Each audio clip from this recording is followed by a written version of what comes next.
Hello there, this is Debbie Heiser, and I am so stinking excited to share this new season 4 with you. And I can't believe that this is already the 4th season of Lead Your Life with Debbie Heiser. And I just want to thank each of you who listen. And my hope is that the tools, the thoughts and experiences I share, as well as the work I've done to love myself, love others, and love the work I'm called to do, that also helps me lead a truly lit up life, will help you move into a more lit up life yourself. A few things to look for in this season. Super excited to share that we're going to be coming to you now every week with episodes jam-packed with information to serve you. Every other week, you'll hear from a guest who's leading a life that they love, and I'll be asking them to share their stories, how they got there, and any thoughts or advice that they can give you, our loyal listeners. We have new music too, and I'm so thrilled to introduce this song called Ride, sung and co-written by my friend, Miss Jackie Wilson. And she, along with her collaborators, Tyler Banks, David DJ Lee, and Chris Renee, are super talented and generous, as this song fits perfectly into the thought of stepping into your best life. To follow any or all of these talented folks, check out the show notes for their social handles. Thanks again for listening. Enjoy season 4 and do us a solid and leave us a rating and a comment to help us be able to share more with people across the globe. Now, let's get started with this episode.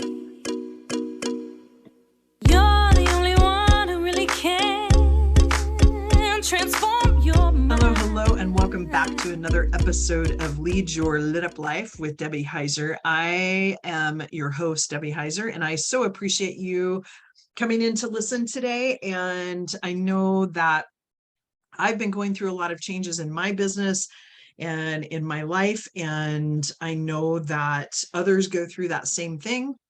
And so today I really wanted to talk about 3 kind of concepts that fit together. And it's really about expansion. And when we think expansion, it's about sometimes getting bigger, outgrowing our shell, our container. Other times expansion is within our thought processes. Sometimes expansion is within our physical expansion. Sometimes expansion is in growing team. And so I want to kind of share with you what's been happening over the last month or so for me. And I also want to talk about the law of receiving, the universal law of receiving. So part of the universal law of receiving is about being open to receive. And I would like to ask the question and have you think about, how many times have people tried to help you, tried to reach out and provide something to you, and you probably more than likely subconsciously stopped it from happening? Someone said, "Can I help you?" And you said, "No, I've got it. I can do this by myself." That's a way that we shut off this law of receiving. And many times people want to give us a gift of their time or a gift of their service. And when we say, "No, we've got this," not only does it shut it off, but it pushes the other person away. It also doesn't allow that person to give. And if you think about it, if you've ever given a gift, or you wanted to provide something and someone pushed you away or said no, how did that make you feel? I know that when my mother was going through breast cancer, we kind of joked because people like to bring food, which is phenomenal, but we joked in the fact that she a lot of times couldn't eat a lot of the food because it reacted to her chemo. And so we would call and say, "What's for dinner?" And my whole family, we would come in, and it was great because we got to connect and also help her out a lot. But that was the first time that I saw my mother, who I learned some messaging about not accepting help from people based on her core wounds and some of the things that happened to her in her past. She grew up very, very poor and, didn't want to take charity per se. And so that was a message she had. It followed down to me as well. And I learned when she was going through this battle with cancer, all of these people wanted so desperately to show that they cared for her by providing something for her. One of the gifts I know that she appreciated the most actually was a basket that somebody brought her with thank you notes and a pen and some stamps and just some fun little stickers, because she loved to write thank you notes to people that did offer up meals and that type of thing. But thinking about that, it was the first time I saw her actually back up and open herself up to receive from other people. And it was such a great lesson to learn and realize that we were made to be connected to other people. We were made to serve each other, to help each other. And so again, being open to that and realizing how many times we're not available to receive. I will say that is one of the lessons too that I learned when I was in France, because while I was in Paris and on the outskirts of France, there were many times that we stayed at an Airbnb, and this one particular, I'm thinking of this older gentleman offered to carry my suitcase up the stairs. It was a long rickety staircase. My suitcase was heavy because I was there for 3 weeks. And I said, "Are you sure?" And he said, "Yes, yes, mademoiselle." Like he was very adamant. And it was an act of dignity for him. And it was an act of him wanting to serve. And I could tell that if I fought that, I would have offended him. And so I realized I'm going to let him do it, even though it was a little scary because it was really steep. And it just really opened me up to allowing other people to help me without feeling guilty about it, without feeling shame about having someone help me. And just because someone wants to help me or offers to help doesn't mean that they're telling me that they don't think I can do it. That is the farthest thing from it. It's because they want to offer up a service. And so I would just ask you to be aware of when you stop allowing people to provide, allowing people to serve you in a way that allows them to show up as their best selves and allows them to support what you're doing. Now, part of that is that I'm learning too in the law of receiving, as my business is growing, that I'm expanding. I hired someone to be my community builder and client relationship manager, Sarah. And just recently, as a matter of fact, today when I'm recording this, so this will come out a couple of weeks after, I just hired someone to produce my podcast and help me with landing pages and other technology that is happening. And soon I'll be hiring a personal assistant to also help with some administrative things, as well as some things that I need done personally in order to show up in my business in my best self. So part of that expansion then too is allowing and letting go of some things so that those people can swim in their lane of genius.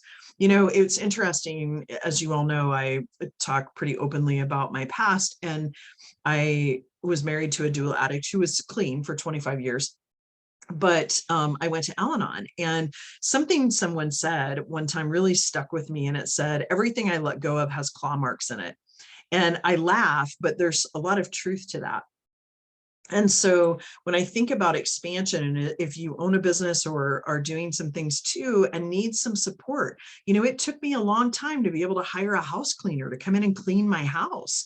And there's a lot of potential guilt and shame about that, based on where I grew up and thoughts about you should be able to clean your own house. I can clean my own house, but the time it takes me to clean my house, I can impact and work with a client and help them impact the world even in bigger ways. And so I learned to allow someone to serve me in that way, and I pay them, and I pay them well. And some of you listening to this might laugh when I say this, but I'm consciously and thinking about hiring a personal assistant to come in and help me cut up vegetables and make some meals once in a while during the week, because that is one area that I don't necessarily plan or think about as much. And some people have some stories and will roll their eyes when they hear this. It's not that I'm touting that I have all this money. I don't, but that would keep me healthy from a physical perspective to show up as my best self for my clients and for my business. And so there's nothing wrong with that. I know people that have hired house managers. As a matter of fact, for those of you watching on YouTube, I'm pretty makeup free right now because I took care of myself and expanded, opened up to the law of receiving, and have done these salt floats now where you go in, there's a pod, it's a deprivation tank. and you get in this pod with like 200 pounds of magnesium and Epsom salts, and you float for an hour. And my whole body just always feels so much better after doing this. And so if it looks like was at the beach, I guess I kind of was in a way because I was in salt water. But the point being too is that we have to allow, when we expand, to do things also that care for ourselves and be open to receiving those things that care for us. I look at the woman who cleans my house and cleans my Airbnb as part of my team, because her doing that important work allows me to go do my important work. So again, it's about opening up to the law of receiving. And as we look at opening up to the law of receiving, as we look at expansion, and I'm super excited to have added both my customer or client relationship / community builder and my producer of podcasts and landing pages to my team. And I consider my accountants part of my team. I consider my event planner for my October event that's coming up, all as a part of my team. Now, part of that is, and what I love about having team too, is many times we're faced with obstacles, and because we shut off from receiving, we shut off the ability then to receive potential innovative and creative ways to solve a problem that's in front of us. And I was on the phone earlier this week with my good friend Katrina and Lindsay, and we were talking about the chaos energy that's in the world and how in some cases it's just felt really chaotic, and also like there's a lot of obstacles right now that seem to be coming up. I'm a firm believer that when something great is about to happen, that there are obstacles that kind of pop up sometimes, and some of that's our core wounds that do that. Other times there's external factors from that stopping us sometimes, or trying to stop us from stepping into our lane of genius. And so Katrina made this comment, and I love this comment. And so I wanted to share this as part of this message about expansion and the law of receiving. She said, you know, when I face some obstacles, I look at it as that I'm solving for delight. And I just love that, because it opens us up to realizing that when we hit a growth edge, that's when we sometimes have fear. That's sometimes when we see obstacles instead of opportunities, when we see the gap instead of the gain. And so being able to butt up against those, realizing that great things are about to happen when we hit our growth edge, that then we are solving for that delightful life that we want, for that delight on the other side of the, I guess, of the push-pull, right? Of the tension that's there, that dichotomy that happens.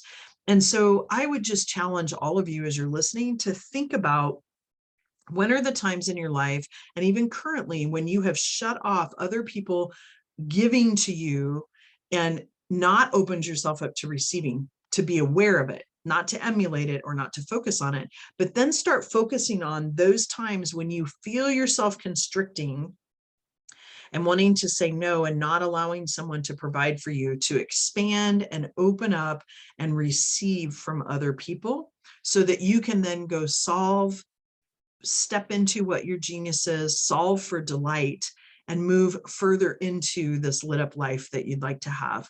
And with that, folks, that's all I've got for today. I know it's a little bit of a short one, but thank you so much for listening. And if you would do us a solid and go out and rate us out on iTunes or Spotify or Amazon Music, I would greatly, greatly appreciate it. And I hope you enjoyed this. And if you'd love to talk to me, because I'd love to talk to you, please go out to my website at www.leadyourlituplife.com. Sign up for a 30-minute consult. What do you have to lose? It's no pressure. And I can promise you, you'll be clearer after our 30-minute conversation than you were when you stepped into it.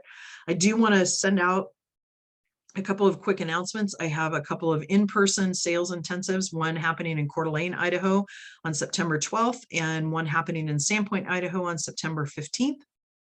And then I also have a Lead Your Business, Love Your Life event coming up in October. And you can find all of that on my website. We'd love to see you there. With that, everybody have a fantastic day, and we'll talk again soon. Find your own kind of happy.